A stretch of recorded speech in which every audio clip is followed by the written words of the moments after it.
good afternoon, good evening, wherever you're watching from. My name is Folake and this is Ulaga TV, wherever, however, whenever, una go hear. And here with me is... Her Royal Preciousness. I like the introduction. Thank I you. like the way you always come this year, you know. Come on, girl, continue. I'm feeling you, yeah. I'm feeling continue. So today, I'm really excited to be here as well. You know? Yeah. I always I'm happy you're here, and you always bring this in. Your English alone is mind-blowing. Thank you very much. So today, yes. We have an interesting topic. Yes. Trust me, I don't know what the topic is about. Precious has it all, and she's going to feed us in with the old juicy, and I'm here to learn as well. So over to you, Precious. Thank you very much. So this morning is hotter than Amala. Okay. Because this one is not, Amala is still sweet. I hope it's the one that is going to suit my throat, not the one that this one is with bones and strong nails. In fact, what we're talking about today is very bad, destructive, something that is really eating into the fabric of our country, to be honest, and our communities. It's something that when you hear about in this 21st century, you still be wondering, is this still something that is happening? Recently, it has been discovered by the DSS that there are a group of people that have discovered and they've caught that have been eating human flesh. I'm telling you, they've been eating human flesh constantly. No way. Yes. For real? So the Joint Security Task Force. In this 21st century. In this 21st century, it's happening. That's what this is very current. No, I used to hear it back then that they said, okay, there are some parts of Igbos that eat human. Yes. I think I heard Abia or something that eat human. But in this 21st century, are you sure? We discovered a lot of decapitated bodies, and surprisingly, in the 21st century, we noticed that people practice cannibalism here because we saw human flesh being roasted. You know, so it was an eyesore. We've heard about in Cross River, in Akwa Ibom State, the Abak, the Anang, they used to eat people and all of that. Yeah. That's what we used to hear in the past. Okay, but at least we thought this is 21st century. All these supposed to have died out. These were traditions or things that had been done a long time ago. So this is a new era. So there's nothing like okay, those traditions or those things that they used to believe or do. But right now, in our current society, in our current Nigeria at the moment, this is what we're uncovering. So the Joint Security Task Force, which comprises of the Nigerian military, the police, and special forces, went into some communities in Anambra State and Imo State. You know, they found some kidnappers, and what was discovered that people that are eating human beings are still existing. These people... wait. Yes. Existing yes, this is something that just happened. Or, you know, I used to hear a story back then. They said some part of Igbo eat humans. So that really got me scared. I had this phobia for Igbo people before because I heard that they eat human, and they educated me on the aspect that it's not all Igbos that eat some Abriba or something. They call them, I don't know, that eat human beings. So what you're saying right now is that it's still happening. It's still happening, and it just happened. There's some camps where these boys went in, raided these communities. Not just raiding the communities, they took over their lands. No way. Coined out portions for themselves. So if you go, when they went into the communities, the GSS, they found people, it was scant, who would stay in a place where people are raiding and eating human beings. So it was left abandoned. People in their community were left from their homes, their shelters, where they could call at least their comfort. They had to go look for wherever they could find to get help and to stay till all this was resolved. So they found these boys, and in the camps they found human flesh that were roasted human flesh. I mean, somebody will sit down, and take a human life. That's even another level. Take a human life, and not just take the human life, maybe they want it for sacrifice or whatever. They now sit down and eat these human beings.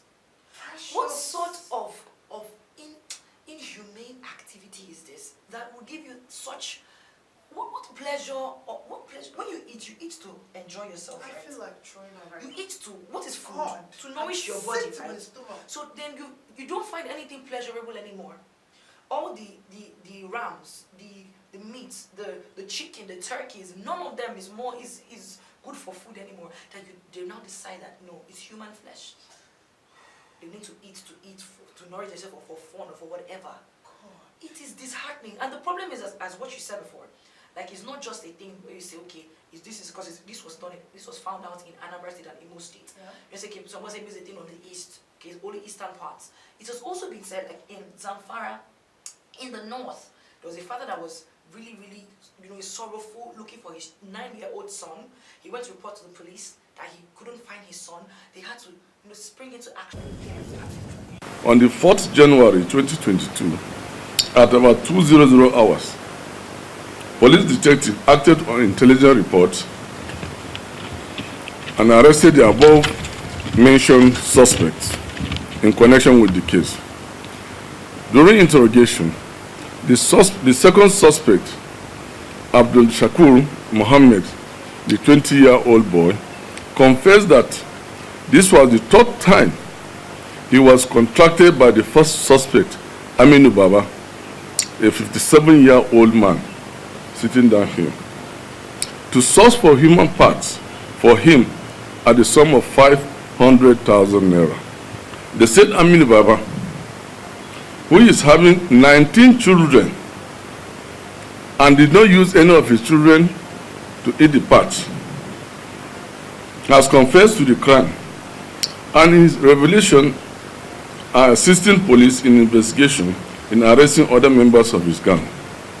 He further confessed that he usually eats human parts and identified throat as the most delicious part of the body. Searching and raiding different camps to make sure they find this boy. And finally, they found this young boy.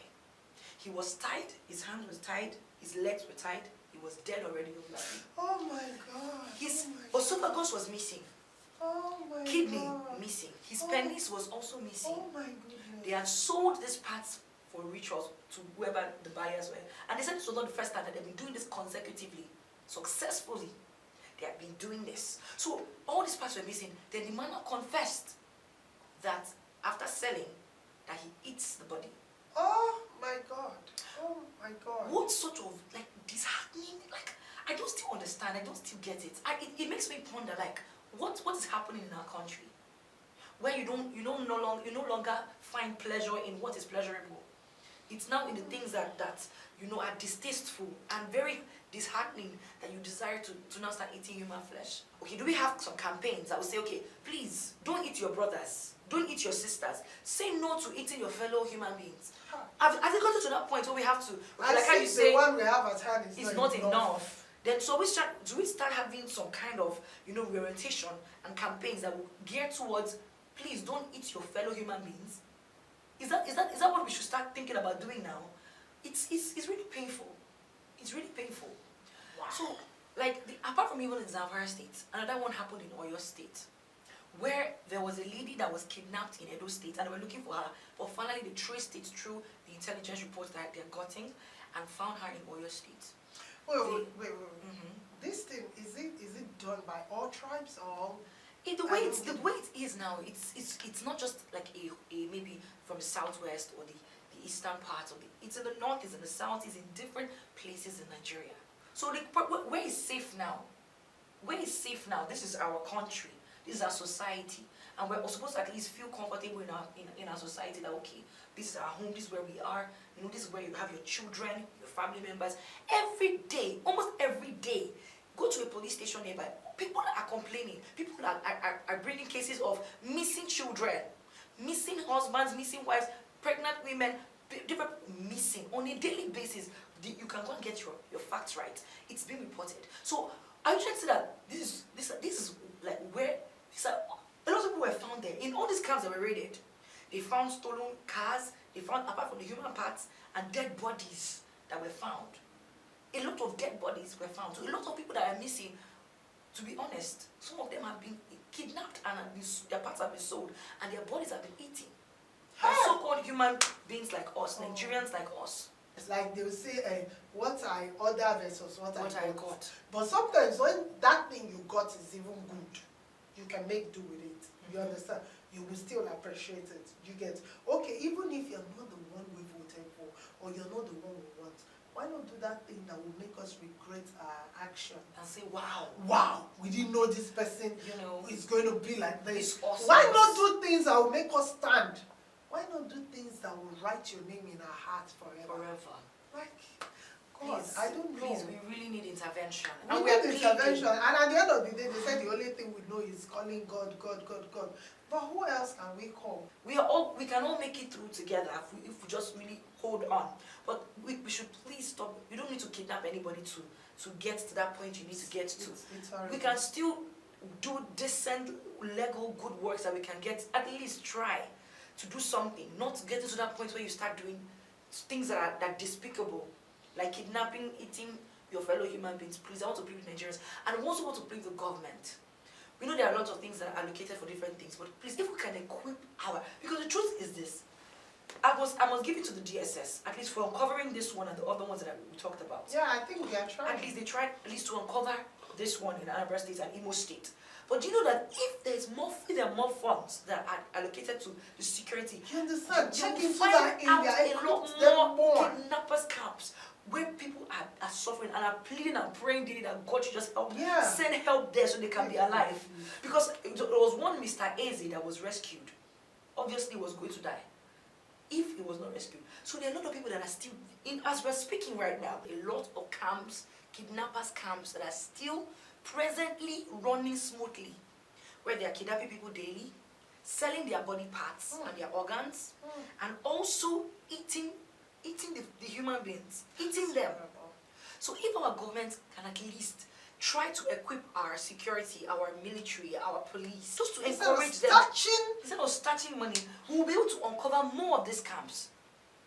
And at least it will curb this in some way. Because when you know that it's something that people are easily, they're already having intel and people are already being exposed, you think twice before you go into that. At least let human life matter in this country for once. Let it matter. Like let's work and be safe. You understand? Like I don't get it.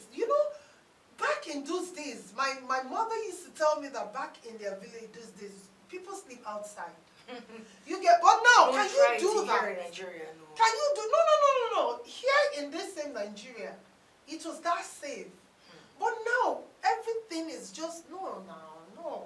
This is not where we want our children to grow up. Everybody is scared. You see, in fact, you see now people that are running out of the country, like they want to all this Jackberry syndrome. Do you know that it's not that outside the country is all that rosy?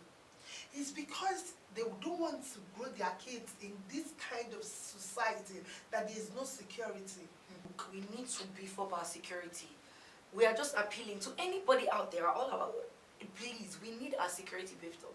One thing that's important in our country now is security. You can't be in a place and you're not secure. You don't know what next is going to happen. That is what we expected from this government that just came in. But I don't want to go into that. But I would say what we are getting is not what we bargained for. You understand? Every time we'll be clamoring for change. We are not seeing the change. Even if you are a government that was not supported, there are things that you will do that will make the whole world support you and say, we didn't support this person initially, but now we will die for this person. Now we are going hard for this person. But not disappointing us over and over again. It's crazy. It's crazy. It is. God help us. Amen. Amen. We need to pray for Nigeria. Yeah, so thank you, Precious, for bringing up this. And I didn't know about this actually, so you see how surprised I was you coming up with this kind of story. And I didn't know that there are still things like this going on in our society right in this 21st century. It's horrible. So this is where we close the curtain to our program today. I still remain your girl Falake, and this is Precious. Thank you for coming over today again, Precious. I really appreciate you. And that's the end of the segment today. This is Oladia TV. Don't touch that.